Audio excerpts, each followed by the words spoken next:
நல்ல கர்த்தரே, ஜீவ ஊற்றினால் என்னை நிறைத்திடுமே.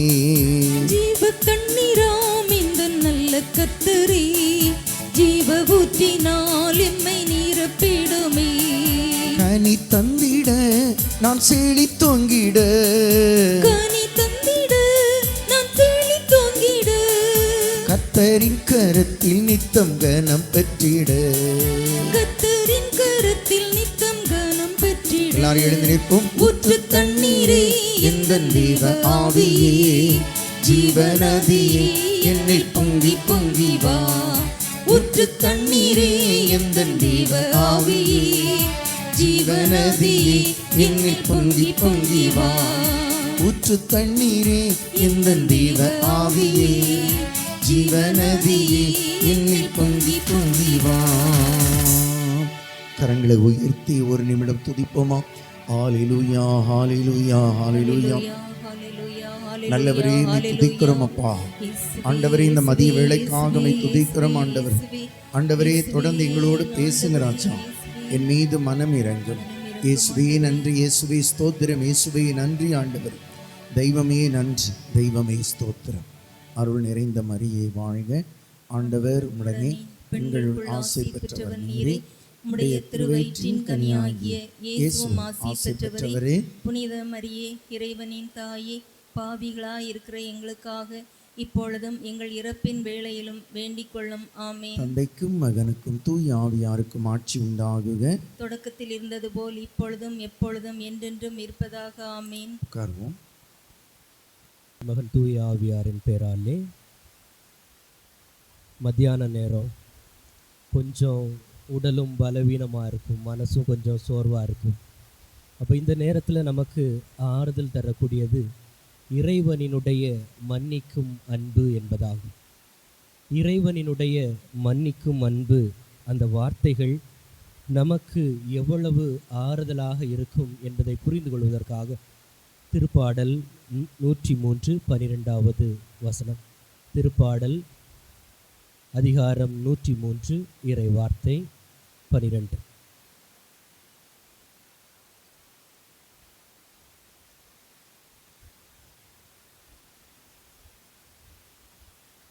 மேற்கிலிருந்து கிழக்கு எவ்வளவு தூரத்தில் உள்ளதோ அவ்வளவு தூரத்திற்கு இறைவன் நம் குற்றங்களை தூரத்தில் வைக்கிறார். அவ்வாறாக பார்க்கின்ற பொழுது இறைவன் நம்மை மன்னிப்பதால் நாம் இன்றும் வாழ்ந்து வருகிறோம். இறைவனினுடைய சினம் நம்மை ஆட்கொண்டால், இறைவனினுடைய சினத்தை நாம் நேருக்கு நேராக சந்திக்க நேர்ந்தால் என்ன நிகழும் என்று பார்க்கின்ற பொழுது, நாம் தொடக்க நூலில் ஆதாம் ஏவாளினுடைய வாழ்விலிருந்து கடவுளினுடைய சினத்தினை ஒரு வகையில் புரிந்து கொள்ளலாம். ஆதாம் ஏவாள் தெரியாதவங்க யாராவது இருக்கீங்களா? இதில் ஆதாம் ஏவாள் தெரியாதவங்க யாராவது இருக்கீங்களா? அவங்க யார்? ஆதாம் ஏவாள் நமக்கு யார்? நம்மளோட ஆதி பெற்றோர், அப்படிதானே? இந்த ஆதி பெற்றோர் கடவுளுக்கு எதிராக ஒரு குற்றம் செய்தார்கள். என்ன குற்றம் செஞ்சாங்க? விலக்கப்பட்ட மரத்தினுடைய கனியை உண்டார்கள். விலக்கப்பட்ட மரம் என்று தெரிந்த பிறகும் அதை உண்ண அவர்கள் எடுத்த அந்த முயற்சி. அப்போ கடவுள் வந்து கேட்டபோது அவர்கள் என்ன பதில் சொன்னார்கள்? ஆதாமும் ஏவாளும் ஆண்டவருக்கு என்ன பதில் சொன்னார்கள்? கடவுளை, நாங்கள் பிறந்த மேனியாக இருக்கிறோம் என்று அவர்கள் தங்களை கடவுள் திருமுன்னிலையிலிருந்து மறைத்து வைக்கிறார்கள். கடவுளினுடைய திருமுன்னிலையிலிருந்து தங்களை மறைத்து வைப்பதற்குரிய பாவங்களை அவர்கள் செய்தார்கள் என்பதை புரிந்து கொள்கிறார்கள். செஞ்ச பாவத்தை யாராவது ஒத்துக்கிட்டாங்களா? ஆதாம கேட்குறாரு கடவுள், யாருப்பா இந்த பிரச்சனைக்கு காரணம் அப்படின்னு சொன்ன உடனே ஆதாம் யாரை கை காட்டினாங்க? ஏவாளை காட்டினாங்க. ஏவாளாவது ஒத்துக்கிட்டாங்களா? ஏவாள் யாரை கை காட்டினாங்க? பாம்பை கை காட்டினாங்க. இப்போ நம்ம கேட்டால் நம்ம என்ன சொல்லுவோம்? யாராவது இதில் தப்பு செஞ்சவங்க இருக்கீங்களா அப்படின்னு கேட்டாலே அவன்தான் தப்பு செஞ்சான், இல்லை அவன்தான் என்னை கூட்டிகிட்டு போனான், இந்த பிரச்சனைக்கெல்லாம் காரணமே மற்றவர்கள் தான்.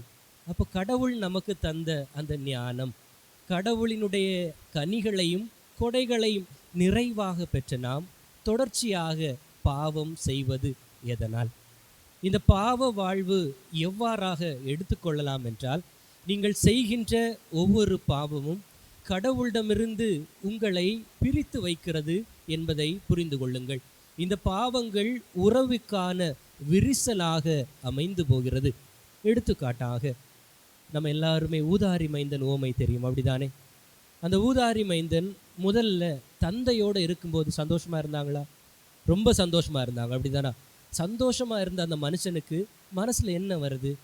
நான் இன்னும் சந்தோஷமா இருக்கணும், ஏன் இந்த தந்தையோட கட்டுப்பாட்டில் இருக்கணும், இவர் கூட இருக்கிறதுனால தானே எனக்கு ஒரு சில சந்தோஷங்களை அனுபவிக்க முடியவில்லை. பேசாம நான் என்ன செய்கிறேன்? இவர்கிட்டேருந்து விலகி போயிடுறேன். இவர்கிட்டேருந்து நான் விலகி போயிடுறேன். விலகி போகும்போது தந்தையிடமிருந்து அவர் தன்னுடைய உரிமைகளையும் சொத்துக்களையும் பிரித்தெடுக்கிறார்.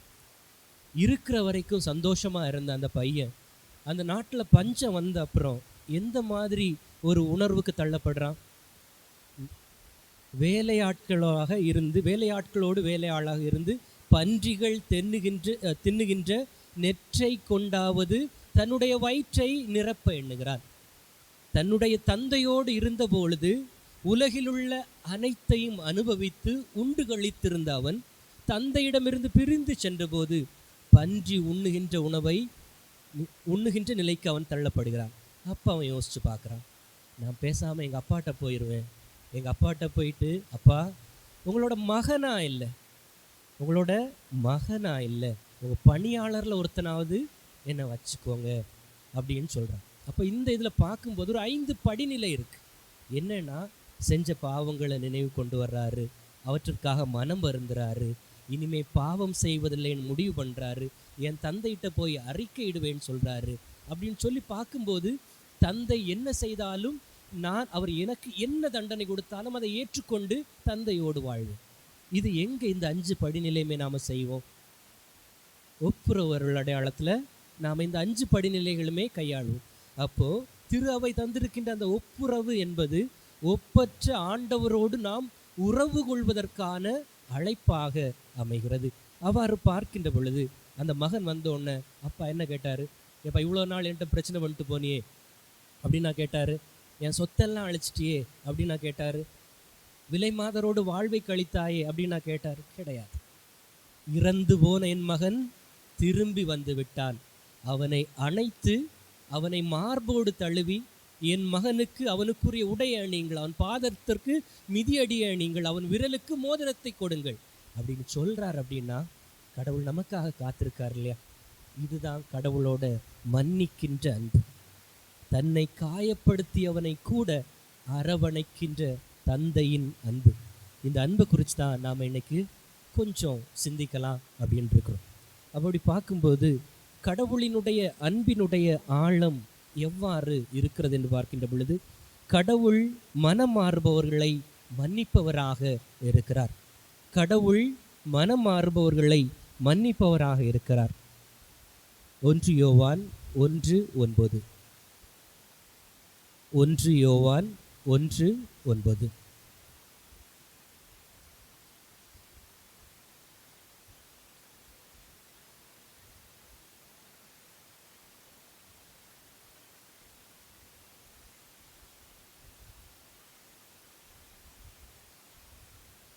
கடவுள் தன்னிலை உணர்ந்த மனிதனை ஏற்றுக்கொள்பவராக இருக்கிறார்.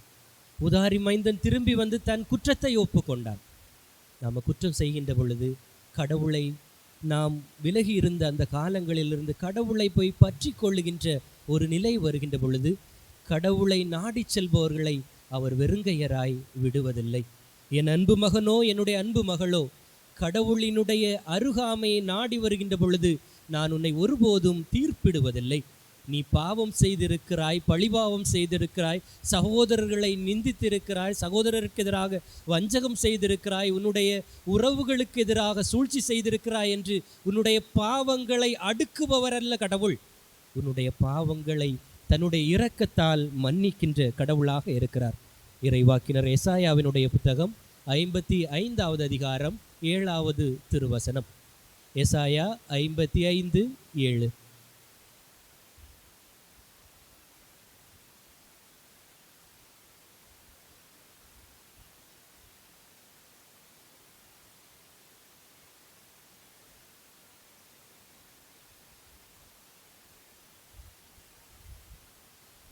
கடவுளை தேடி போகும்பொழுது நம்மளோட பாவங்களை விட்டு விட்டு போகணும். அந்த பழி பாவங்களை சுமந்து கொண்டு கடவுள்கிட்ட நெருங்கி போகின்ற பொழுது அந்த பாவத்தினுடைய துர்நாற்றம் நம்மை கடவுளிடமிருந்து விலக்கி வைப்பதாக இருக்கிறது. கடவுள் நம்மை அள்ளி அரவணைத்து கொள்வார். அவர் இரக்கமுள்ள கடவுள். ஆனால் நாம் இன்னும் பழைய பாவ நிலையிலே இருப்பதை அவர் விரும்புவதில்லை. என்னுடைய மகனும் என்னுடைய மகளும் மனம் திரும்பி என்னிடம் வர வேண்டும். மனம் திரும்பி வருவது என்பது அவ்வளவு எளிதான காரியம் அல்ல. ஏனென்றால் ஒரு பாவத்தை நாம் செய்துவிட்டு அந்த பாவத்தை முதலில் ஏற்றுக்கொள்ள வேண்டும். நான் பாவம் செய்திருக்கிறேன், பாவத்தினுடைய பிடியில் இருக்கிறேன் என்று தன்னிலை உணர்கின்ற பொழுதுதான் கடவுளை நாம் நாடி தேடி செல்ல முடியும். ஒரு குடும்பத்தில் ஒரு அம்மாவும் ஒரு பையனும் இருந்தாங்க. அந்த அம்மாவும் பையனும் எப்பவுமே ரொம்ப பாசமாக இருப்பாங்க. அந்த பாசத்தோட நிறைவில் இருந்த அந்த அம்மா தான் பசியாக இருந்தாலும் தன்னுடைய மகனுக்கு எப்பொழுதும் உணவு கொடுப்பவளாக இருந்தாள். மகன் வாய் திறந்து பசி என்று சொல்வதற்கு முன்னாலே அந்த தாய் ஓடி சென்று அவனுக்கு அனைத்தையும் செய்து கொடுத்து வந்தாள். நாட்கள் கழிந்தது. அவனுக்கு நல்ல கல்வி கொடுத்தாள். கல்வியோடு அவனுக்கு நல்ல வாழ்விற்கான வழிகளையும் தன்னிலையை பொருட்படுத்தாது தான் பட்டினி கிடந்த போதும் அனைத்தையும் அந்த தாய் அந்த மகனுக்கு செய்து கொடுத்தாள். அந்த தாயை காணுகின்ற பொழுதெல்லாம் அந்த மகன் சொல்லுகின்ற வார்த்தை, என் உயிருள்ளவரை உங்களை நான் மறக்க மாட்டேன். நீங்கள் எனக்கு செய்த அனைத்து நன்மைத்தனங்களையும் உயிருள்ள வரையிலும் நான் எண்ணி நன்றி கூறுபவனாக இருப்பேன். உங்களை எனக்கு தாயாக தந்த அந்த கடவுளுக்கு நான் என்றும் நன்றி சொல்லுவேன் என்று வாழ்ந்து வந்த அந்த மகன் திடீரென ஒரு நாள் அவனுடைய திருமணத்தின் நாட்கள் நெருங்கி வருகிறது. அப்பொழுது அந்த திருமணத்தின் போது அவனுக்கு வரவிருந்த அந்த துணையார் சொல்கிறார், நீ ஒரு முடிவு செய்து கொள். உனக்கு நான் வேண்டுமா அல்லது உன் தாய் வேண்டுமா? உன்னை ஈன்றெடுத்தவள் வேண்டுமென்றால் அவளோடு நீ இருந்து விடு. மாறாக நான் தான் வேண்டுமென்று நீ நினைத்தால் என்னோடு வந்துவிடு. இன்று ஒரு முடிவு, நீ என்னோடு வா அல்லது உன் தாயோடு இருந்துடு. நீங்களா இருந்தா என்ன முடிவெடுப்பீங்க? அம்மாவோட இருப்பீங்களா இல்லை உங்க துணையாரோட போவீங்களா? மனசாட்சிப்படி பதில் சொன்னா நல்லா இருக்கும், அப்படிதானே? அம்மாவோட இருப்பீங்களா இல்லை உங்க துணையாரோட போயிடுவீங்களா? அந்த பையனோட இடத்துல இருந்தா அமைதியா இருக்கிறத பார்த்தா எல்லாருமே அம்மாவை மறந்துடுவீங்க போலதான் இருக்கு. அந்த அம்மா நம்மளை இந்த உலகத்துக்கு கொண்டு வர்றதுக்காக எவ்வளவு பாடுபட்டிருப்பாங்கன்னு நினைக்கிறீங்க? மரணத்திற்கு ஈடான ஒரு பிரசவ வலி. அந்த வலியை தாங்கி தன்னுடைய பிள்ளையை பெற்றெடுத்த பிறகு அந்த தாய் மகிழ்ச்சி கொள்பவளாக இருப்பாள். குழந்தையின் அழுகுரலை கேட்டு தாய் மகிழ்கின்ற ஒரே இடம் பிரசவ அறை மட்டுமே. வேறு எங்கும் தாய் தன்னுடைய பிள்ளையினுடைய கண்ணீரை கேட்டு மகிழ்வதில்லை. என்னுடைய குழந்தை நல்லபடியாக இந்த உலகை கண்டுவிட்டது என்று ஒரு தாய் புரிந்து கொண்டாள். அவள் அகமகிழ்வோளாக இருப்பாள். ஆனால் அந்த பையன் என்ன பண்ணுறான் தெரியுமா? அம்மா, எனக்கு ஒரு பிரச்சனை. என்னை கட்டிக்க போகிறவங்க நீ வேணுமா இல்லை அவங்க வேணுமா அப்படின்னு சொல்லிட்டு ஒரு முடிவு எடுக்க சொல்கிறாங்க. நான் என்னம்மா செய்யட்டும் அப்படின்னு போய் அந்த பையன் போய் கேட்குறான். அந்த அம்மா யோசிக்காமல் சொன்னது, நீ உன்னை கட்டிக்க போகிறவங்க கூடயே இருந்துரு, அம்மா வாழ்ந்துருவேன், அம்மாவோட நாட்கள் வாழ்ந்து முடித்து விட்டேன், நீ இனி சந்தோஷமாக இருக்கணும், நீ இனி உன் வாழ்க்கையில் எப்போவுமே சந்தோஷமாக இருக்கணும். இந்த அன்பு தான் கடவுளோட அன்பு. நீ எந்த சூழ்நிலையில் இருந்தாலும் நீ மகிழ்ந்திருக்க வேண்டும். கடவுளுடைய இரக்கம் உன்னோடு நிறைந்திருக்க வேண்டும். நீ ஒருவேளை பொய் சொல்கிறவனாக இருக்கலாம், கெட்ட வார்த்தை பேசுறவனாக இருக்கலாம், குடும்பத்தில் பழிச்சு பேசுகிறவராக இருக்கலாம், போதை பழக்கங்கள் பயன்படுத்துவராக இருக்கலாம், உன்னுடைய உறவு முறையில் ஒரு தடுமாற்றம் இருக்கலாம். என்ன இருந்தாலும் கடவுள் உனக்காக காத்திருக்கிறார். நீ மகிழ்ச்சியாக இருக்க வேண்டுமே தவிர உன்னை நீ காயப்படுத்தி கொண்டு மகிழ்ச்சியாக இருப்பதை விரும்புபவர் கடவுள் அல்ல. அவர் சொல்லுவார், என்னுடைய அன்பு மகனே மகளே, நீ காயப்பட்டு ஒரு காலமும் நீ மகிழ்ந்திருக்க முடியாது. உன் உடம்பில் விழுகின்ற ஒவ்வொரு போதை ஊசியும், உன் உடம்பை காயப்படுத்துகின்ற ஒவ்வொரு மனவேதனையும் எனக்கு அது முள்முடி போன்றதாகும். அந்த முள்முடியை நான் சுமந்து கொள்வேன், ஆனால் நீ தாங்கிக் கொள்ள மாட்டாய். நீ என்றும் என் அன்பில் நீ நிலைத்திருக்க வேண்டும் என்று சொல்பவர் உன்னத கடவுள். அவருடைய அன்பினுடைய உச்சமாக நாம் சிலுவையினுடைய அன்பை காணலாம். சிலுவையிலே ஆண்டவர் இருகரம் விரித்திருந்த போது கள்வர்கள் ஒருபுறம் மற்றொருவர் மறுபுறமும் இருக்கின்ற பொழுது அவர்கள் சொல்லுகிறார்கள், நீர் கடவுள் என்றீரே, இறைமகன் என்று சொன்னீரே, சாதாரணமாக சிலுவையிலிருந்து எங்களை மீட்டுவிட உம்மால் முடியுமே என்று கேட்ட பொழுது அவர் சொன்ன வார்த்தைகள் மற்றவர்களை பார்த்தும் அந்த கயவர்களை பார்த்தும் சொன்னது, தந்தையே, இவர்கள் சொல்வது இன்னதென்று தெரியாமல் சொல்லுகிறார்கள். கடவுளே, இவர்கள் செய்வது பாவம் என்று தெரியாமல் சொல்லுகிறார்கள். அவருடைய கரங்களில் ஆணி இருந்தது, தலையில் முள்முடி இருந்தது, அவருடைய விலாவானது குத்தி கிழிக்கப்பட்டிருந்தது, கால்களிலே ஆணி துளைத்திருந்தது. அப்பொழுது கூட என்னுடைய அன்பு பிள்ளைகள் தெரியாமல் செய்கிறார்கள், இவர்களை மன்னியும் என்று சொன்னது கடவுளினுடைய இரக்கத்தின் உச்சமாக இருக்கிறது. அந்த வல்ல கடவுள்தான் நம் அனைவருக்கும் தந்தையாக, தாயாக, நண்பனாக, சகோதரனாக இருந்து நம்மை வழிநடத்துபவராக இருக்கிறார். இந்த உன்னதரினுடைய அன்புதான் இரக்கத்தை நமக்கு வாரி வழங்கி கொண்டிருக்கிறது. இவரை ஏற்றுக்கொண்டு வாழுகின்ற பொழுது நாம் கடவுளினுடைய அன்பை முழுமையாக பெற்றவராக இருப்போம். தூய பவுல் ரோமையருக்கு எழுதிய திருமுகம் 5வது அதிகாரம் 8வது இறைவசனம். ரோமையர் 5:8.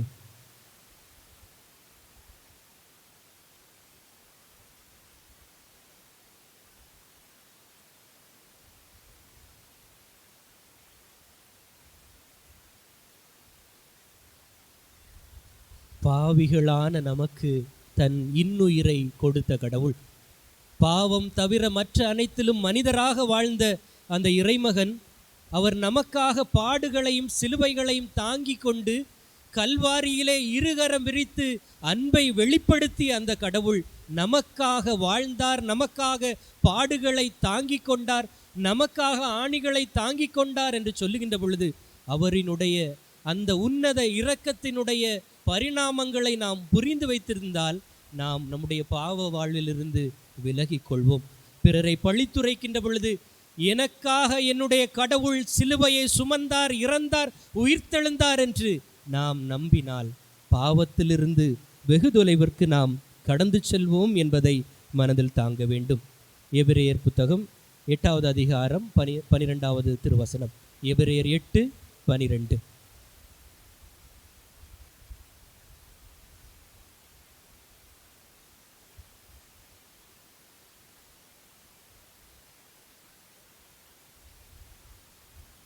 உன்னுடைய பாவங்களை நான் நினைவு கூற மாட்டேன். உன்னுடைய தீச்செயல்களிலிருந்து நீ விடுபட்டு வாழுகின்ற பொழுது, நீ மனம் திரும்பி மனம் மாறி கடவுளிடம் வருகின்ற பொழுது உன்னுடைய பாவங்களை நான் மனதில் கொள்ள மாட்டேன். ஏனென்றால் மன்னிக்கின்ற இரக்கமுள்ள கடவுள் நம் கடவுளாக இருக்கிறார். இறை வார்த்தையின்படி கடவுளினுடைய அன்பை பார்த்தோம். இறை வார்த்தையினுடைய விளிமியங்களின் வழி இறைவனுடைய அன்பை பார்த்தோம். அடுத்ததாக சிலுவையில் கடவுளினுடைய அன்பை பார்த்தோம். அடுத்த படிநிலையாக கடவுளினுடைய மன்னிப்பு நம்மை பிறரை மன்னிக்க செய்கிறது. விண்லோகத்தில் இருக்கிற எங்கள் தந்தை ஜெபம் எல்லாருக்கும் தெரியும் தானே, அதில் ஒரு பகுதி வரும் மன்னிப்பு குறித்து. என்ன பகுதி ஞாபகம்? ஒரு 2 வரி வரும். எங்களுக்கு எதிராக குற்றம் செய்வோரை நாங்கள் மன்னிப்பது போல கடவுளே எங்கள் குற்றங்களை மன்னியும். நான் மன்னிக்கிறேன் கடவுளே, மற்றவங்களை நான் மன்னிக்கிறேன், அதனால என்னோட பாவங்களை மன்னியும். அதாவது நான் வாழுகின்ற இந்த சூழ்நிலையில மற்றவங்களை நான் மன்னிக்கிறேன். மன்னிச்சுக்கிட்டு தான் கடவுள்கிட்ட போய் மன்னிப்பை கேட்கணும். ஆனால் மனசில் நான் யாரையுமே மன்னிக்க மாட்டேன், ஆனால் கடவுள் என்ன மன்னிக்கணும்னு சொல்லிட்டு எவ்வளவு கண்ணீர் வடித்தாலும் கடவுள் சொல்லுவார்ல, நீ செலுத்த வந்த உன்னுடைய இதயம் என்னும் காணிக்கை அழுக்கடைந்துள்ளது. உன்னுடைய சகோதரனோடு சென்று உன்னுடைய சகோதரியோடு சென்று முதலில் நீ சமாதானம் செய்துவிட்டு வந்து உன்னுடைய காணிக்கையை செலுத்து. இந்த காணிக்கை என்பதை நம்முடைய மனமாக ஏற்றுக்கொள்வோம். கடவுள்கிட்ட என்னோட மனத்தை நான் கொடுக்க வர்றேன். அந்த ஒப்பற்ற கடவுளிடம், கடவுளை நீர் தந்த இந்த காணிக்கையான இந்த மனதை உம்மிடம் கொடுக்க வருகிறேன். ஆனால் நான் வருகின்ற பொழுது தூய உள்ளத்தோடு இருக்கிறேனா, இந்த தூய உள்ளம் எனதாக இருக்கிறதா என்று நாம் யோசித்து வரும்போது கடவுள் பலிபீடத்தில் நிறுத்தி சொல்வார், உங்கள் பெயர்களை சொல்லி, மகனே நில், மகளே நில், சமாதானம் செய்துவிட்டு மன்னித்துவிட்டு உன் இதயத்தை எனக்கு காணிக்கையாக செலுத்து என்று அவர் சொல்லுவார். 2 கொரிந்தியர் 7வது அதிகாரம் 10வது இறைவசனம். 2 கொரிந்தியர் 7:10.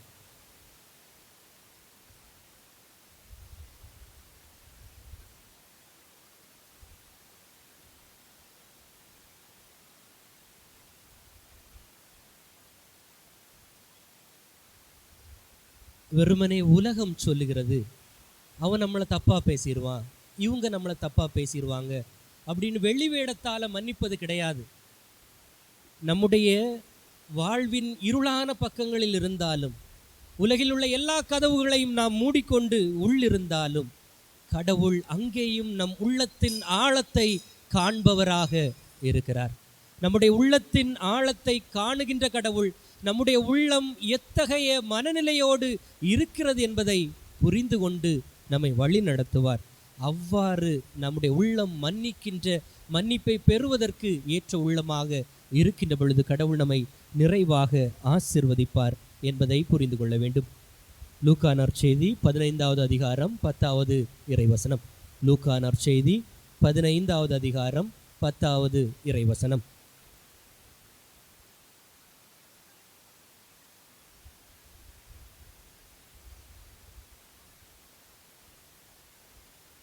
நம்மளோட இந்த மனமாற்றம் விண்ணகத்தில் மகிழ்ச்சி கொண்டு வரும்.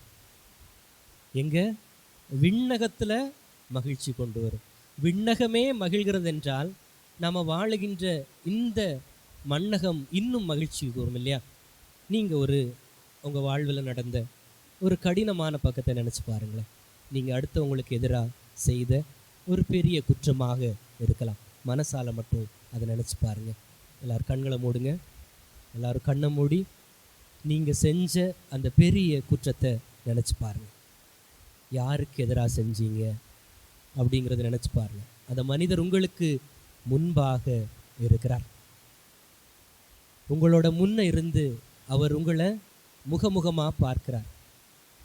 வெளியில் சொல்ல முடியாத அந்த குற்றம், உங்கள் உள்ளத்தை காயப்படுத்திய அந்த பெரும் குற்றம், இவனுக்கு எதிராக இவருக்கு எதிராக நான் செய்த இந்த பாவத்தினால் நான் இன்றளவும் அழுது புலம்பிக் கொண்டிருக்கிறேன் என்று நினைக்கின்ற அந்த குற்றத்தை நினைத்து நீங்கள் மனம் வருந்துகிறீர்கள். உங்களுக்கு எதிரே நிற்கின்ற அவர் சொல்லுகிறார், நான் உன்னை மன்னித்து விட்டேன். கடவுளினுடைய அருளால் நான் உன்னை மன்னிக்கின்றேன் என்று சொல்கிறார். அந்த மன்னிப்பை பெற்றுக்கொண்ட அவர் உங்களை தழுவிக்கொள்கிறார். இனிமேல் நீ அழுது புலம்ப வேண்டாம், கண்ணீர் வடிக்க வேண்டாம், உள்ளத்தின் ஆழத்தில் காயத்தை சுமந்திருக்க வேண்டாம். இறைவனினுடைய இரக்கத்தினால் நான் உன்னை மன்னிக்கிறேன் என்று சொல்லுகிறார். அன்புக்குரியவர்களே, இந்த மன்னிப்பு நமதாக வேண்டும். இந்த மன்னிக்கின்ற கடவுளினுடைய இரக்கம் நமதாக வேண்டும். எனவே திருப்பாடல் 86:5, திருப்பாடல் அதிகாரம் 86:5 வாசிப்போம்.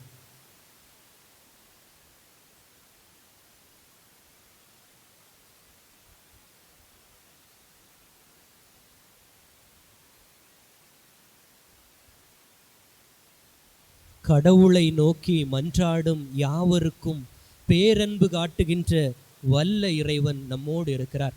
ஆனால் நம்முடைய மன்றாட்டு கடவுளை நோக்கி இருக்கிறதா என்பதை புரிந்து பார்க்க வேண்டும். நான் மன்னிப்பை வேண்டுகிறேன், இறைவனுடைய இரக்கத்தை நாடுகிறேன், இறைவனினுடைய வல்லமையை நாடுகிறேன். ஆனால் கடவுளுக்கு புறமுதுகு காட்டிக்கொண்டு எதையும் கேட்டால் நாம் என்ன பெற்றுக்கொள்வோம்? ஒரு குவளை என்பது நேராக இருந்தால் மட்டுமே அதில் தண்ணீர் தங்கும். அதை குப்புற வைத்துவிட்டு அதில் நாம் நீர் கொள்ள எத்தனித்தால் அதில் நீர் தங்காது. அதுபோலதான் நம்முடைய வாழ்வு. நீர் எப்போதும் வந்து கொண்டே இருக்கும் இறைவனுடைய இரக்கத்தை போல அவர் நமக்கு வாரி வழங்கி இரக்கத்தை தந்து கொண்டிருந்தாலும் நம்முடைய உள்ளம் அவரினின்று வெகு தொலைவாக செல்லக்கூடாது.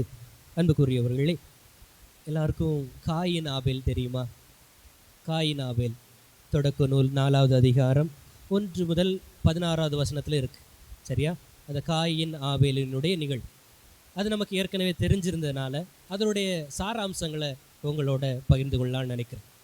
காயினும் ஆபேலும் சகோதரர்கள், ஒரு தாயினுடைய பிள்ளைகள், கடவுளுடைய திருமுன்னிலையில் வாழுகின்ற 2 சகோதரர்கள். ஆனால் 2 பேருக்கு ஒரு பிரச்சனை வருது. எப்போ வருது? கடவுள் ஒருவருடைய காணிக்கையை ஏற்றுக்கொண்டதாகவும் மற்றொருவருடைய காணிக்கையை மறுக்கின்ற பொழுதும் அவர்கள் நினைக்கிறார்கள், ஒருவேளை என் சகோதரனைத்தான் கடவுளுக்கு அதிகம் பிடிக்குமோ என்று. எப்போவா அது கடவுளுக்கு பிடிக்கும் அப்படின்னு சொல்லிட்டு மற்றவங்களை தீர்ப்பிடுறதுக்கு பதிலாக ஏன் கடவுள் என்னுடைய காணிக்கையை நிராகரித்தார் என்று அவன் யோசித்தானா? இறந்து போன சகோதரனோட பேர் என்னது? ஆபேல். அப்படித்தானே? காயின் எப்போவாவது தன்னுடைய காணிக்கையை கடவுள் ஏன் வெறுத்தார், அல்லது ஏன் என்னுடைய சகோதரனுடைய காணிக்கையை உயர்வாக எண்ணினார், ஏன் கடவுளுக்கு உகந்த காணிக்கையை என்னால் கொடுக்க முடியவில்லை என்று அது தொடக்க நூல் 4வது அதிகாரத்தில் வருகின்ற பகுதியில் அவர் சிந்தித்திருந்தால் அவனும் வாழ்ந்திருப்பான், அவன் சகோதரனும் வாழ்ந்திருப்பான். ஒரு சிறிய சிந்தனை, பொறாமை, போட்டி, வஞ்சகம், தன்னுடைய தாயினுடைய பாலை உண்டு வளர்ந்த 2 சகோதரர்கள், ஒரு தாயினுடைய இரத்தத்தை தாய்ப்பாலாக பெற்று வளர்ந்த 2 சகோதரர்கள், வஞ்சகம் அவர்களுடைய உள்ளத்தில் புகுந்ததால் அவர்கள் ஒருவரை ஒருவர் எதிரியாக நினைக்கின்ற பழக்கத்திற்கு ஆளாகிறார்கள். உன்னுடைய சகோதரனுடைய இரத்தம் இந்த உலகிலிருந்து என்னை நோக்கி அழைக்கிறது என்று கடவுள் சொல்லுகிறார். அதுக்கு காயின் சொல்றான், உன் சகோதரன் எங்கே அப்படின்னு சொல்லிட்டு கடவுள் கேட்டபோது காயின் சாதாரணமாக சொல்றான், நான் அவனுக்கு என்ன காவலாளியா அப்படின்னு, என்னுடைய சகோதரனுக்கு நான் காவலாளியா அப்படின்னு கேட்குறான்.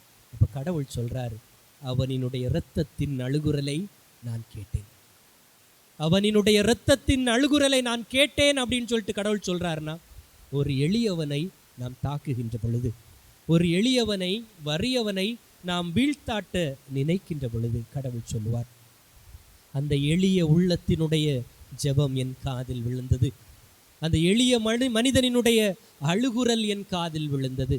நாம் எளிய உள்ளத்தோடு வாழுகின்ற பொழுது நம்முடைய கூக்குரலுக்கு அவர் செவிசாய்க்கின்ற கடவுளாக அவர் என்றும் இருப்பார். தொடக்க நூல் 45வது அதிகாரம் 1 முதல் 15 வரை உள்ள இறைவார்த்தைகள். யோசேப்பு அப்படிங்கிற மனிதரோட வாழ்வு குறித்து அந்த பகுதி சொல்லும். யோசேப்புக்கு எத்தனை சகோதரர்கள் உண்டோ? எடுங்களேன், தொடக்க நூல் 45வது அதிகாரம் எடுங்களேன். அதில் பாருங்க யோசேப்புக்கு எத்தனை சகோதரர்கள் இருக்கிறாருங்கன்னு. தொடக்க நூல் 45வது அதிகாரம். அவருக்கு எத்தனை சகோதரர் இருக்காங்க? எத்தனை? 9 சகோதரர்களா?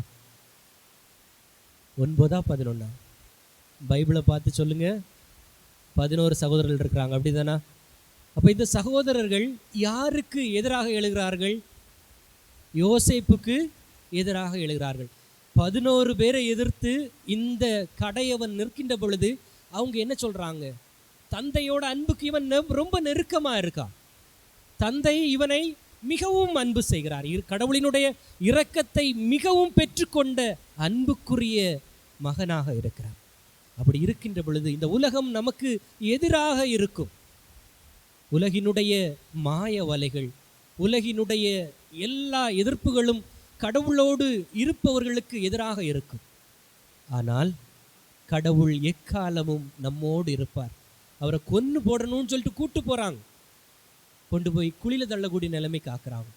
அங்கேயும் கடவுள் அவரை கைவிடலை. இரத்த பழி ஆக்கணும்னு நினைக்கிறாங்க, அங்கேயும் கடவுள் கைவிடலை. இவரை பாலை நிலத்திலே விட்டுட்டு போவோம் அப்படின்னு நினைக்கிறாங்க, கடவுள் அங்கேயும் கைவிடலை. விலங்குக்கு இரையாக்குவோம் அப்படின்னு நினைக்கிறாங்க, கடவுள் அங்கேயும் கைவிடல. மாற்றானின் கையில் கொடுத்து விட்டால் இவன் மாய்ந்து போவான் அப்படின்னு நினைக்கிறாங்க. கடவுள் அங்கேயும் கைவிடல. ஒரு நாள் வந்தது, இந்த சகோதரர்கள் எல்லோரும் ஒருவன் முன் தலை வணங்கி நின்றார்கள். யார் அவன்? யோசேப்பு. கடவுளோடு வாழ்ந்த அவன், கடவுளுக்கு மிக நெருக்கமாக இருந்தவன், தந்தையினுடைய அன்பை பெற்றிருந்தவன். இத்தனை துன்பங்களை கடந்து வந்த பொழுது கடவுளினுடைய முழு அன்பை பெற்றுக்கொண்ட அந்த யோசேப்பினுடைய முன்பு எந்த சகோதரர்கள் இவனை கொன்று விடுவோம், விலங்குக்கு இரையாக்குவோம், விற்று விடுவோம் என்று சொன்னார்களோ, அவர்களினுடைய பசிக்காக உணவு வேண்டி யாரை துச்சமென தூர எறிந்து நின்றார்களோ அவர்கள் முன்னிலையில் சென்று எனக்கு உணவுதா என்று சொல்கிறார். கடவுள் உன்னை உயர்த்துவார் என்ற நம்பிக்கை உனக்கு வேண்டும். நீ கடவுளோடு இருக்க வேண்டும் என்ற நம்பிக்கை உன்னோடு இருக்க வேண்டும்.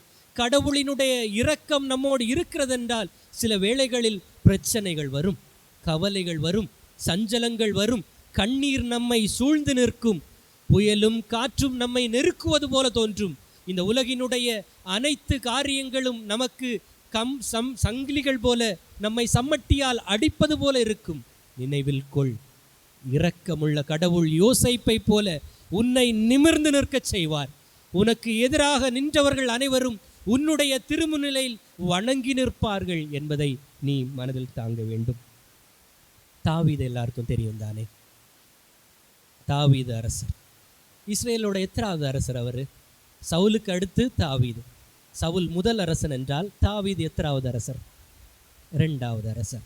இந்த அரசன் எப்படிப்பட்ட சூழ்நிலையில் அவனை தேர்ந்தெடுக்கிறார் கடவுள்? அவன் ஆடு மேய்ச்சிட்டு இருக்கும்போது ஒரு கவுனோடையும் ஒரு கல்லோடையும் யாரை எதிர்த்து நிற்கிறான்? அவன் கோலியாத்தை எதிர்த்து நிற்கிறான். கோலியாத்தை எதிர்த்து நிற்கின்ற பொழுது தாவீது தன்னோட பலத்து மேலே நம்பிக்கை வச்சுருந்தாரா இல்லை தன்னோட இருந்த கடவுள் மேலே நம்பிக்கை வச்சுருந்தாரா?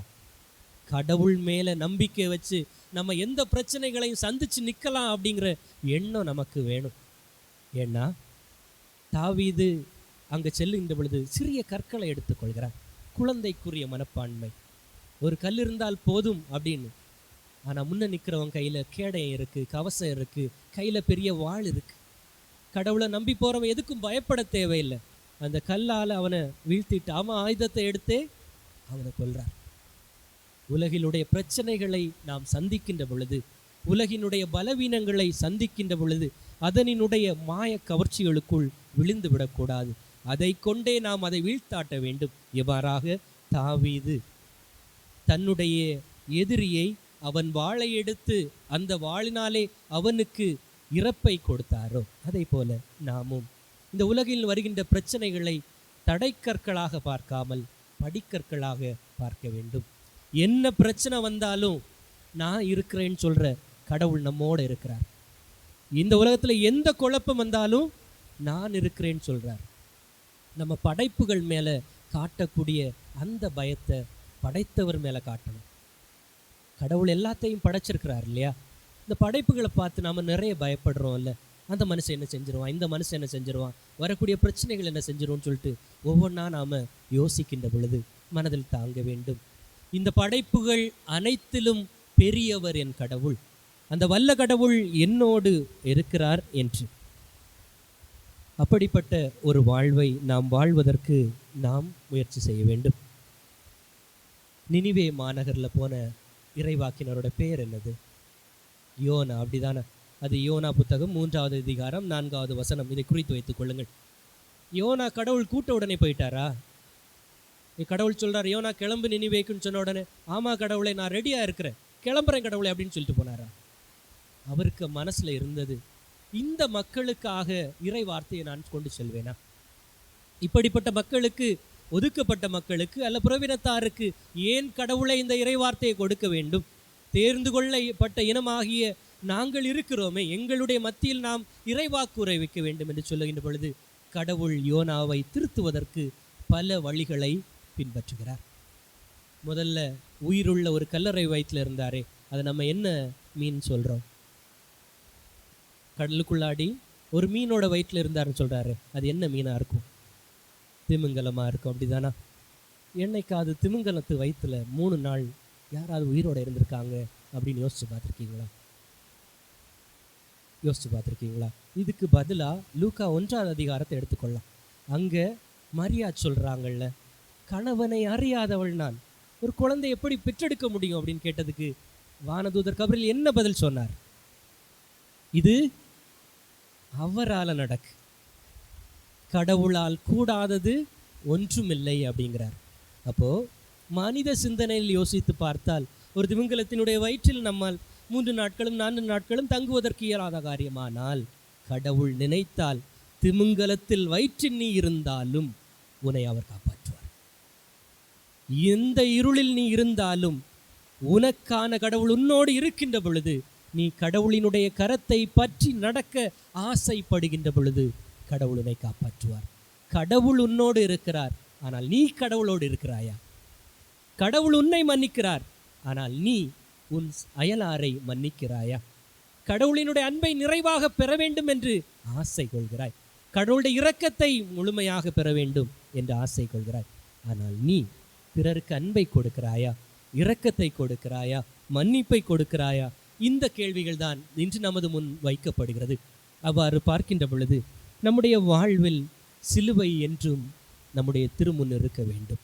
சிலுவை என் பின்னாடி இருக்கு, அப்படிதானா? இடது பக்கம் இருக்கு. இந்த சிலுவையை பாருங்களேன். சிலுவையில் உங்களுக்கு என்ன தெரியுது? சிலுவையை பார்க்கும்போது உங்களுக்கு என்ன தெரியுதுன்னு சொல்லுங்களேன். இயேசு தெரிகிறார், அப்படிதானா? அதை தாண்டி அந்த சிலுவையில் அப்படி என்ன தெரியுது? அவருடைய பாடுகள் தெரியுது, நல்லது. வேற என்ன தெரியுது? சிலுவை அவமானத்தின் சின்னமா கருதப்பட்டது அப்படிங்கிறது தெரியுது அப்படிங்கிறாங்க. வேற என்ன தெரியுது? கடவுளினுடைய பாடுகள் நமக்கு ஆசீர்வாதமாக மாற்றப்பட்டது அப்படின்னு தெரியுது. ஒரு சிலுவை தானே, எத்தனை பாடங்கள்! ஒரு சிலுவை, பல பாடங்கள். அந்த சிலுவையில் மேலே இருக்குல்ல, INRI, ஈசூஸ் நசரேனூஸ் ரெக்ஸ் யூதேயரும், நாசரேத்தூர் இயேசு யூதர்களினுடைய அரசன் என்று எழுதப்பட்டிருக்கிறது. நாசரேத்து இயேசு யூதர்களின் அரசன், ஆனால் அரசனினுடைய உடைய பாருங்களேன். நாம் வணங்குகின்ற அந்த அரசனினுடைய உடைய பாருங்கள். அரசன் தலையில் தங்கத்துக்கு பதிலாக முள்முடி வச்சுருக்காங்க. கையில் போட்டிருக்கிறதுக்கு பிரேஸ்லெட்டோ இல்லை ஆபரணங்களுக்கு பதிலாக ஆணி வச்சுருக்காங்க. லாவில் அவர் கேடயமோ இல்லை கவசமோ போடுறது பதிலாக லாவில் ஒரு ஈட்டியால் குத்திருக்காங்க. இவர் நம் கடவுள் என்றால் இவருடைய இரக்கத்தை நாம் பெறுவதற்கு எத்தகைய வாழ்க்கையை வாழ வேண்டும்? நம்முடைய கடவுளைப் போல வாழ வேண்டும். தந்தையினுடைய உள்ளத்தினுடைய அனைத்து காரியங்களையும் பெற்றிருக்கின்ற நாம் தந்தையைப் போல வாழ வேண்டும் என்றால் தந்தையைப் போல மன்னிக்க வேண்டாமா? கடவுள் எல்லா இடத்துலையும் போகும்போது அப்பத்தை பகிர்ந்து கொடுத்தார். பசியாக இருக்கும்போது அப்பத்தை கொடுத்தார், அப்படிதானா? 5 அப்பங்களை எத்தனை பேருக்கு பகிர்ந்து கொடுத்தார்? 5 அப்பங்களை 2 மீன்களை 5000 பேருக்கு. இன்னொரு இடத்துல 7 அப்பங்களை நமக்கு 4000 பேருக்கு உணவு கொடுத்தார், அப்படிதானா? மீதம் இருந்த துண்டுகளை 12 கூடையில எடுத்தாங்க, 7 கூடையில எடுத்தாங்க. கடவுள் பசின்னு சொல்லிட்டு சிலுவையில் அழுதுட்டு இருந்தது. அவர் கேட்டபோது என்ன திருப்பி கொடுத்தாங்க? காடிய ஒரு பஞ்சில் தோய்த்து கொடுத்தாங்க. இது தாங்க மனுஷன். எல்லாத்தையும் கடவுள்கிட்டேருந்து வாங்குவோம், ஆனால் கடவுளுக்கு திருப்பி கொடுக்கணும்ல. திருப்பி கொடுக்குறோன்னா காசு பணம் கிடையாது, மனசு. இரக்கத்தை பெற்றுக்கொண்ட இந்த மனதை தூய இதயமாக அவருக்கு பலிபொருளாக திருப்பி கொடுப்பது. சரி, ஒரு சின்ன உங்களோட சிந்தனைக்கு, எல்லாருமே திருமுழுக்கு வாங்கியிருப்பீங்க, அப்படிதானா? திருமுழுக்கு வாங்காதவங்க இருந்தால் என்ன மன்னிச்சுக்கோங்க. திருமுழுக்கு வாங்கும்போது ஒரு வெள்ளை ட்ரெஸ்ஸு தருவாங்க, ஒரு வெள்ளை கலரில் ஒரு உடை தருவாங்க, அப்படிதானா? நம்ம செஞ்ச ஒவ்வொரு பாவத்துக்கும் ஒரு கருப்பு புள்ளி வைக்கிறோன்னு வச்சுப்போம். அந்த வெள்ளை துணி நிறைய நம்மளோட ஒவ்வொரு பாவத்துக்கும் ஒரு கருப்பு புள்ளி. இப்போ அந்த துணியோட கலர் என்னவா இருக்கும்? கருப்பாக இருக்கும். ஆனால் அவருக்கு முன்னிலையில் ஒரு வாக்குறுதி குடும்பத்தில் உள்ளவங்க எல்லாரும் கொடுப்பாங்க. மாசுபடாமல் இந்த உடையை மறுவாழ்விற்கு நீ செல்லுகின்ற பொழுது தூயதாக எடுத்து கொண்டு செல்ல வேண்டும். அந்த குழந்தைக்கு சார்பாக குடும்பத்தார் கொடுத்த வாக்குறுதி. எத்தனை குழந்தைங்க நம்மளால் பாவத்தில் விழுறாங்க? எத்தனை பிள்ளைகளினுடைய வாழ்வை நாம் பாவத்தில் விழ வச்சிருக்கோம். உங்களோட பிள்ளைகளுக்கு இல்லை என்பதை கற்றுக் கொடுங்கள். எல்லாமே ஆமான்னு சொல்லாதீங்க. கேட்குறதெல்லாம் வாங்கி கொடுக்காதீங்க. குழந்தை ஐஸ்கிரீம் கேட்டால் வாங்கி கொடுக்குறீங்க, அப்படிதானா? அது குழந்தைக்கு உடம்புக்கு நல்லதா? என்னைக்காவது யோசிச்சிருக்கீங்களா? குழந்தை திடீர்னு போகும்போது ஒரு ஃபாஸ்ட் ஃபுட் கடையை பார்த்து கொஞ்சம் அதிகமான புரதங்களோ அல்லது ஃபேட்டி ஆசிட்ஸோ இருக்கக்கூடிய ஒரு பொருளை கேட்டோன்னே குழந்தை அழுது வாங்கிடும். நம்ம வாங்கி கொடுத்துருவோம். இப்போ உள்ள எல்லா பதார்த்தங்கள்லையுமே ரொம்ப கெமிக்கல் கண்டென்ட் அதிகமாக இருக்குது அப்படின்னு சொல்கிறோம்ல. அந்த குழந்தையோட உன்னத உடலை பாதுகாத்துக்கிறதுக்கு பதிலாக அந்த குழந்தையோட உடலை பலவீனமாக்குறது யார்? காசு இருக்குது அப்படிங்கிறதுனால என்ன வேணாலும் வாங்கி கொடுக்கலான்னு நினைக்கிறோம்ல. அப்போ கொடுத்து பிள்ளைகள் பலவீனமாயிருக்கு, அப்படி தானே? சும்மா ஒரு கேள்வி, சிங்கங்கள் எல்லாம் பார்த்துருக்கீங்களா? காட்டில் இருக்கும்ல சிங்கம், டிவியில் பார்த்துருப்பீங்க, இல்லைன்னா ஜூவில் பார்த்துருப்பீங்க. எந்த சிங்கத்துக்காவது தொப்பை இருக்கா? எந்த சிங்கத்துக்காவது தொப்பை இருக்குதா? இல்லை. ஆனால் சிங்கத்துக்கு எத்தனை அறிவு? 5 அறிவா 6 அறிவா? 5 அறிவு சிங்கத்துக்கு தொப்பை கிடையாது. 5 அறிவு சிங்கத்துக்கு சுகரோ ப்ரெஷரோ இருக்கா? கிடையாது. ஆனால் அதுக்கு சுகரும் ப்ரெஷரும் வரும். காட்டில் வாழ வேண்டியதை தூக்கி ஜூவில் கொண்டு அடைச்சி வச்சா மனுஷ பலவீனத்தினால இல்லைன்னா சுயநலத்தினால வர்ற வாய்ப்பு இருக்குது. அப்படியே யோசிச்சு பாருங்க, எந்த ஒரு சிறுத்தைக்காவது தொப்பை இருக்குமா?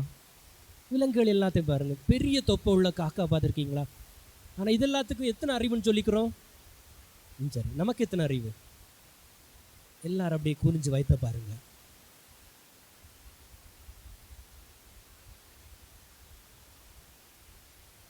விலங்குகளுக்கு 5 அறிவு என்று சொல்லுகிறோம். நாம் கடவுளினுடைய படைப்பின் உச்சம் என்று சொல்லுகிறோம். எந்த பறவையாவது உண்ட உணவு சரியா வயிற்றுக்கு சாப்பிடும், அப்படித்தானா? வானத்து பறவைகளுக்கு உணவளிக்கின்ற கடவுள் உனக்கும் உணவளிப்பார். இந்த இறைவார்த்தையை நம்புகிறோமா? ஆனால் இன்னைக்கு செஞ்ச சாம்பாரை ஃப்ரிட்ஜில் தூக்கி வச்சுட்டு நாளைக்கு சாப்பிடலான்னு எடுத்து வைக்கிறது யாரு? நாம தான். எத்தனை நாள்? சில நேரம் கணவர்களை நினச்சா எனக்கு பாவமாக இருக்கும். அந்த சாம்பார் ஒருவேளை ஒரு 10 லிட்டரோ 15 லிட்டரோ வைக்கிறாங்கன்னு வைங்களேன், அது தீர்ற வரைக்கும் என்ன பண்ணுவாங்க? ஃபஸ்ட்டு சாம்பாராக வரும், கொஞ்சம் மேலே இருந்து ரசமாக வரும், மனுஷன் பாவம் பருப்பு குழம்பாக வரும். அது தீர்ற வரைக்கும் பாடாப்படுத்திடுவாங்க. ஆனால் இறைவார்த்தையை சொல்லும்போது உடனே கண்களை மூடி கரங்களை கும்பிட்டு முட்டி போட்டு, வானத்து பறவைகளுக்கு உணவளிக்கின்ற கடவுள் உனக்கு உணவளிக்க மாட்டார். ஆனால் நம்ம மனசு இல்லை, இதை தூக்கி தூர போட்டால் நாளைக்கு சமைக்க வேண்டியது வரும், அதனால் என்ன செஞ்சுருவோம்? தூக்கி ஒதுக்கி வச்சுருவோம் அப்படின்ட்டு. அப்புறம் பார்க்கும்போது எந்த ஒரு உணவாக இருந்தாலும் அதிகமாக தின்னுகின்ற பழக்கம், எல்லாத்தையுமே அதிகமாக எடுத்து பழகிறதுனால பாவங்களையும் அதிகமாக உள்ள வாங்கிக்கிட்டே இருக்கு. இப்போது ஏற்கனவே ஒரு நாள் உங்களுக்கு சொல்லியிருந்தேன்னு நினைக்கிறேன். ஏற்கனவே சொல்லப்பட்ட ஒரு எடுத்துக்காட்டு தான். உங்கள் கையில் கொஞ்சம் தங்க நகை தர்றாங்க, கையில் எடுத்துக்காட்டுக்கு தான் சரியா? கையில் எல்லாருக்குமே ஒரு 10 பவுனில் தங்க நகை தர்றாங்க. அதோட விலை எவ்வளோன்னு தெரியாது, இருந்தாலும் வச்சுப்போம். ஆனால் கடவுள் சொல்கிறாரு, இதை பாவங்களுக்கு தேவையில் இருப்பவங்களுக்கு நீ கொடுக்கணும் அப்படின்னு சொல்கிறார். இப்போ திடீர்னு ஒரு பிச்சைக்காரங்க வந்து, அம்மா நான் தேவையில் இருக்கேன் அப்படின்னு சொன்னால் எவ்வளவு கொடுப்போம் அவருக்கு? கடவுள் ஏற்கனவே 10 பவுன் தங்கம் தந்திருக்கிறார். யாருக்கு? தேவையில் இருக்கிறவங்களுக்கு கொடுக்கறதுக்கு. அப்போ நீங்கள் எவ்வளவு தங்கத்தை அந்த பிச்சைக்காரனுக்கு கொடுப்பீங்க? எவ்வளோ கொடுப்பீங்க? கொடுக்கறதுக்கு வாய்ப்பு இல்லை, அப்படி தானே? பக்கத்து வீட்டு ஆள் வந்து கேட்குறாங்க, இந்த தங்கத்தை நான் திருப்பி தருவேன், இந்த தங்கத்தை திருப்பி தருவேன், ஏதாவது இருந்தால் தான்னு சொல்கிறாங்க. எவ்வளோ கொடுப்பீங்க? அதுக்கும் கொடுக்க மாட்டோமா? சந்தேகத்தில் கொடுப்போம், தெரிஞ்சிருந்தா கொடுப்போம், இல்லைன்னா கொடுக்க மாட்டோம். ஒருவேளை உங்களோட பிள்ளைக்கு ஒரு படிப்பு செலவுக்கு தேவைப்படுது, எவ்வளோ தங்கம் கொடுப்பீங்க? எல்லாத்தையுமே இருக்கிறதா தேவைக்கு இருக்க கொடுத்துருவோம். இதில் 3 படிநிலை: பிச்சைக்காரர் போல் இருப்பது, தெரிந்தவர் போல் இருப்பது, பிள்ளையாக இருப்பது. கடவுள்கிட்ட நீங்கள் எத்தகைய உறவு வச்சுருக்கீங்கிறது தான் இதோட வெளிப்பாடு. அதாவது கடவுள்கிட்ட போய் ஜெபம் பண்ணும்போது, கடவுள் எனக்கு அது வேணும் இது வேணும் அப்படின்னு சொல்லிட்டு கேட்கும்போது கடவுள் சொல்லுவார்ல, நீ வாசலுக்கு வெளியில இருந்து கேட்குற, அப்பா இங்கே இருக்கிறேன்னா என் கிட்ட வந்து கேளு அப்படின்னு சொல்லுவார்ல. நாம் கடவுளோடு தூர இருந்த அந்த பழக்கத்தையே பழகிவிட்டு கடவுளோடு நெருக்கமாக சென்று கேட்பதை மறந்து விடுகிறோம். தெரிந்தவர் போல சில நேரங்களில் அப்பப்போ ப்ரேயர் மீட்டிங் வந்து அப்பப்போ கன்வென்ஷன்லாம் வந்து இருந்துக்கிட்டு கேட்குறது. இன்னொன்று, ஏன் அப்பா நான் கேட்குறேன் அப்படிங்கிற உரிமையோடு நம்பிக்கையோடு கேட்பது. மனமாற்றம் வேண்டுமென்றாலும் சரி, இறைவனுடைய இரக்கம் வேண்டுமென்றாலும் சரி, நான் என்னுடைய தந்தையின் இல்லத்திற்கு செல்வேன், அங்கே ஒரு பணியாளனாக வாழ்வதற்கும் நான் தயாராக இருக்கிறேன் என்று சொன்ன அந்த ஊதாரி மைந்தனைப் போல வாழ வேண்டும். இயேசுக்கு 2 சீடர்கள் முக்கியமான, இன்னைக்கு எடுத்துப்போம் 12 சீடர்களில் 12 அப்போஸ்தலர்களில் 2 சீடர். ஒருத்தர் வந்து யூதாஸ், இன்னொருத்தர் வந்து பேதுரு. இதில் யார் பெரிய தப்பு பண்ணவங்க? யூதாஸ் தப்பு பண்ணாரா இல்லை பேதுரு பெரிய தப்பு பண்ணாரா? பேதுருவா யூதாஸா? நான் என்னென்ன சொல்லிடுறேன். ஒருத்தர் இயேசுவை காட்டி கொடுத்தார், அதுவும் முத்தமிட்டு காட்டி கொடுத்தார். இன்னொருத்தர் இயேசுவை 3 முறை மறுதலித்தார். இதில் யார் செஞ்சது தப்பு? முதல்ல இப்போ தப்போட நடத்திப்போம். யார் செஞ்சது பெரிய தப்பு? யூதாஸ் செஞ்சது. காட்டி கொடுத்தது தப்பு. மறுதலித்தது தப்பு இல்லையா? ஒரு தடவை மறுதலிச்சாரா 3 தடவை மறுதலிச்சாரா? யூதாஸ் ஒரு தடவை காட்டி கொடுத்தாரா 3 தடவை காட்டி கொடுத்தாரா? 1 பெருசா 3 பெருசா? 1 பெருசா 3 பெருசா? 3 பெருசு. ஆனால் 2 பேரோட வாழ்க்கையிலே ஒரு வித்தியாசம். ஒருத்தர் தவறு செய்துவிட்டு கடவுளிடமிருந்து விலகி சென்று விட்டார். இன்னொருவர் தவறு செய்துவிட்டு மனம் மாறினார், இரக்கத்தை பெற்றுக்கொண்டார், திரு அவையினுடைய தலைவரானார். அப்போ கடவுளுடைய அன்பை பெறுவதற்கு தகுதியாக வேண்டும் என்றால் செய்ததை ஒத்துக்கொள்ளும். மனுஷங்கிட்ட இல்லைன்னா கூட அவர்கிட்ட ஒத்துக்கொள்ளும். நான் தப்பு செஞ்சுருக்கிறேன் கடவுளை அப்படின்னு சொல்லிக்கிட்டு ஒத்துக்கொள்ளணும். இப்போ செய்கிற தப்பையும் செஞ்சுக்கிட்டு ஒதுங்கி போகிறோம் அப்படின்னு வச்சுக்கோங்களேன், அப்போ அது கடவுளோட முன்னிலையில் இன்னும் பிரச்சனைகளை தானே கொண்டு வரும். நம்ம எப்போ பேதுரு போல் வாழ்கிறது? நிறைய பாவங்கள் செஞ்சுருப்போம். இதில் பாவம் செய்யாதவங்க யாராக இருக்கீங்களா? பாவம் செய்யாதவங்க கண்டிப்பாக யாருமே இல்லை. அப்போது நம்ம எல்லாருக்குமே மனமாற்றத்திற்கான அழைப்பு கொடுக்கப்படுகிறது. மத்தேயு 6வது அதிகாரம் 14 முதல் 15 வரை உள்ள இறைவசனங்கள். மத்தேயு 6வது அதிகாரம் 14 முதல் 15 வரை உள்ள இறைவசனங்கள்.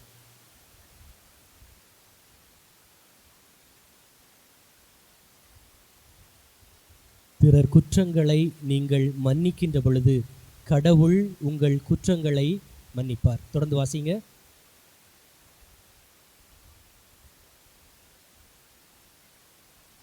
கடவுள் பிறர் குற்றங்களை நீங்கள் மன்னியாதிருக்கின்ற பொழுது அவர் நம் குற்றங்களையும் மன்னிப்பது இல்லை. 2 படிநிலை. இது மனுஷங்கள்னால வந்தது. ஏன்னா கடவுள் நம்மளை எந்த சூழ்நிலையிலையும் மன்னிப்பார், அதில் எந்த மாற்று கருத்தும் கிடையாது. ஆனால் கடவுள் தருகின்ற மன்னிப்பை பெறுவதற்கு நம்முடைய உள்ளம் தகுதியாக இருக்கா? ஏன்னா கடவுள் தந்த அப்புறம் அந்த மன்னிப்பு நம்மோடு வந்தால் கூட அந்த மன்னிப்பை ஏற்றுக்கொள்ளாது. ஏன்னா நம்ம ஏற்கனவே அழுக்காறுகளோடு உள்ள இருக்கிறோம், பிரச்சனைகளோடு உள்ள இருக்கிறோம். அப்போ அந்த பிரச்சனைகளும் அழுக்காறுகளும் அதிகமாக இருக்கின்ற பொழுது நாம் கடவுளினுடைய மன்னிப்பை முழுமையாக அனுபவிக்க முடியாது. அவர் மன்னிப்பதில்லை என்பது பொருள் அல்ல. கடவுளினுடைய மன்னிப்பை நம்மால் முழுமையாக பெறுவதற்கு வாய்ப்பு இருக்காது. யோவான் 21வது அதிகாரம் 15 முதல் 17 வரை உள்ள இறைவார்த்தைகள்.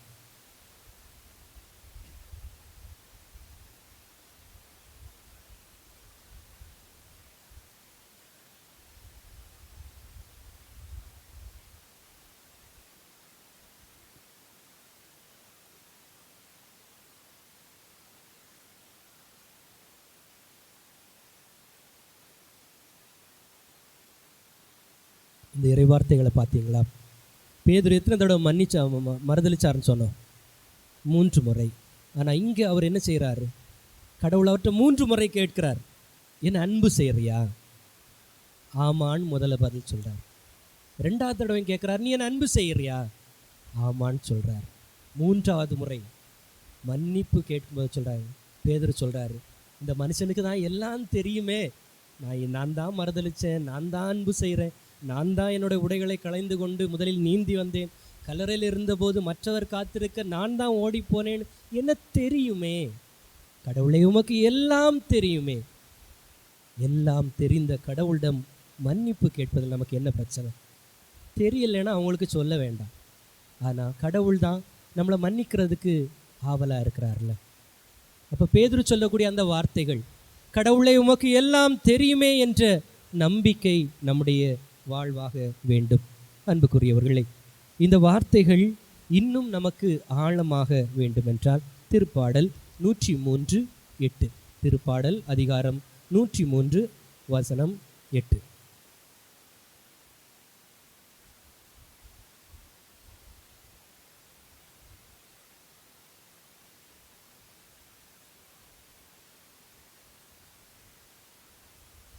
கடவுளுக்கு அன்பும் இருக்குது, அதே போல் அவர்கிட்ட பொறுமையும் இருக்குது. அன்பு மட்டும் இருந்தால் போதாது, பொறுமையும் இன்னும் அதிகமாக நமக்கு வேண்டும். வெறுமனே அன்பு செய்கிறேன் என்பது மட்டுமல்ல, மாறாக அதையும் தாண்டி பொறுமையோடு இருக்க வேண்டும். ஒரு மரம் நடுறீங்கன்னு வச்சுக்கோங்க. ஒரு அன்பு மிகுதியால் ஒரு விதையை எடுத்து மரமாக நடுறீங்க. தண்ணி ஊற்றணுமா, பொறுமையாக இருக்கணுமா, இல்லை ஒவ்வொரு நாளும் வேறு வந்துருச்சுன்னு சொல்லி எடுத்து பார்க்கணுமா? தண்ணி ஊற்றணும். பொறுமையாக இருக்கணுமா வேண்டாமா? அன்பு இருக்குன்னு சொல்லிக்கிட்டு ஒரு சிறிய விதைக்கு ஒரு 100 லிட்டர் தண்ணியை கொண்டு ஊற்றுனா விதை வாழுமா? பொறுமை வேணும். எவ்வளவு அன்பு பிள்ளைகளுக்கு கொடுக்கணும் அப்படிங்கிறது தெரிஞ்சிருக்கணும். அதீதமாக கொடுக்கப்படுகின்ற எதுவுமே ஆலகாலம் என்பதை புரிந்து கொள்ள வேண்டும். அன்பு அதிகமாக பெற்றுக்கொள்ளுகின்ற பொழுது அன்பை தவிர வேறு எது கொடுத்தாலும் பிள்ளை ஏற்றுக்கொள்ளாது. கரிசனை பிள்ளையிடம் கொடுத்துக்கிட்டு இருக்கின்ற பொழுது என்ன சொன்னாலும் என் தாய் ஏற்றுக்கொள்வார், என்ன சொன்னாலும் என் தந்தை ஏற்றுக்கொள்வார் என்று நாம் நினைப்பது உண்டு. அதை ஒரு நாள் கண்டித்து பாருங்கள். நீங்கள் ஒருத்தவங்களுக்கு உதவி செஞ்சுட்டே இருக்கீங்க, நீங்கள் தான் இந்த உலகத்திலே ரொம்ப நல்லவராக இருப்பீங்க. அவங்க கேட்குற நேரம் எல்லாம் கூப்பிட்ட இடத்துக்கெல்லாம் போகிறீங்க, கேட்குற பொருளெல்லாம் கொடுக்குறீங்க. உங்களை விடைக்கும் நல்லவங்க இல்லை அப்படின்னு சொல்லிட்டு எங்கே வேணாலும் சொல்லுவாங்க. ஒரு நாள் இல்லைன்னு சொல்லி பாருங்கள். அவ்வளவு நாள் உங்களை நல்லவங்கன்னு சொன்னவங்க அடுத்த நாள் என்னன்னு சொல்லுவாங்க? சுயநலத்தை பார்த்தியா வச்சுக்கிட்டே இல்லைன்னு சொல்கிறாங்க. கடவுள் நிறைய கொடுத்துருக்கிறாரு, கொழுப்பு. நம்ம ஒரு பாவம் அங்கே போய் கேட்டால் தர மாட்டேங்கிறாங்கன்னு சொல்லுவாங்க. இவங்களுக்கெல்லாம் வந்த வாழ்வை பார்த்தியா? இந்த வார்த்தைகளெல்லாம் நம்ம நிறைய பேர் கேட்டிருப்போம்ல. இப்படி கேட்டு கொண்டிருந்தாலும் இதுக்கு முன்னாடி இவங்க இறக்கத்தை நம்ம பெற்றுக்கோன்னு யாராவது நினச்சி பார்த்தீங்களா? யாராவது நினச்சி பார்ப்பாங்களா? ஏன் கடவுள் ஏற்றுக்கொள்ளலைன்னு நினச்ச காயினுக்கும் ஏன் கடவுளோட இரக்கத்தை பெற முடியலைன்னு யோசிக்காத காயினுக்கும் நமக்கு என்ன வித்தியாசம்? நம்மளோட எண்ணம் எல்லாம் ஏன் நடக்கலைங்கிறது மட்டும்தானே இருக்கு. எதனால இதுக்கு நமக்கும் கடவுளுக்குமான உறவு இல்லாமல் போயிற்று அப்படின்னு யோசிக்க மறந்த அந்த காயினை போல தானே நாமளும் பல நேரத்தில் இருக்கிறோம். அப்போ கடவுள் காயினை பார்த்து கேட்டது போல நம்மளை பார்த்தும் கேட்பார்ல. உன் சகோதரனுடைய இரத்தத்தினுடைய குரலை நான் கேட்டேன், அந்த குரலுக்கு நீ என்ன பதில் சொல்கிறாய்? அந்த நேரம் நம்ம சொல்லுவோம், ஏன் அவன் ஏன் பிள்ளையா, இல்லை அவர் என்ன சொந்தக்காரறாங்களா? காயின் கேட்ட அதே வார்த்தைகள், என்னுடைய சகோதரனுக்கு நான் என்ன காவலாளியா? எங்கே 4-5 பேர் என் பெயரால் கூடியிருக்கிறார்கள் அவர்கள் மத்தியில் நான் இருக்கிறேன் என்று சொன்ன வல்ல கடவுள் தானே நம்மளோட கடவுளாக இருக்கிறார். அவருடைய இரக்கத்தை பெறுவதற்கு நாம் எவ்வளோ தூரம் தகுதி உள்ளவங்களா இருக்கிறோம் அப்படின்னு பார்ப்போம். மத்தேயு 5வது அதிகாரம் 9வது இறைவசனம். மத்தேயு 5வது அதிகாரம் 9வது இறைவசனம்.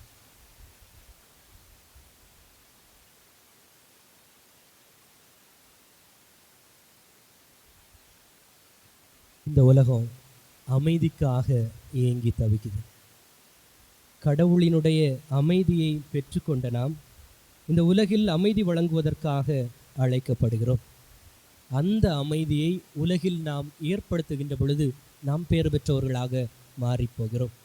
எடுத்துக்காட்டு சொல்லணும்னா, திருமண வாழ்வினிடையே முறிவு, உறவு விரிசல்கள், சகோதரர்களுக்குள் பிரிவு, உடன் பிறந்தவர்களுக்குள் போட்டி பொறாமை, உடன் வாழ்பவர்களுக்கு வெறுப்பு. அதே போல நம் உடலுக்கும் உள்ளத்திற்கும் சண்டை, நம் உடலுக்கும் நம் உள்ளத்திற்கும் சண்டை. இப்படி சமாதானமற்ற சூழ்நிலையில் கடவுள் சமாதானம் கொணர வேண்டும் என்று ஆசிக்கொள்கிறார். அப்படி நாம் அந்த சமாதானத்தை வழங்குகின்ற பொழுது மத்தேயு 5:9 சொல்லப்படுகின்ற அதே வசனம்தான் அது நம்முடைய வாழ்வாகும். அமைதியை ஏற்படுத்துவோர் பேறு பெற்றோர் என்ற அந்த அருள் வாக்கினுடைய ஆசீர் நம்மை வந்து சேரும். அன்புக்குரியவர்களே, மத்தேயு 25வது அதிகாரம் 40வது இறைவசனம். மத்தேயு 25வது அதிகாரம் 40வது இறைவசனம்.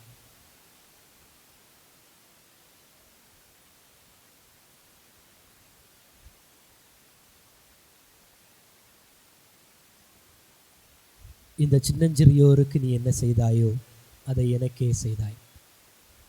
இந்த சின்னஞ்சிறியவர்களுக்கு நீ என்ன செய்தாயோ அதை எனக்கே செய்தாய். அன்பாக இருந்தாலும், சமாதானமாக இருந்தாலும், ஆசீராக இருந்தாலும், அருளாக இருந்தாலும், நீ என்ன அடுத்தவருக்கு செய்தாயோ அதை நீ எனக்கே செய்கிறாய்.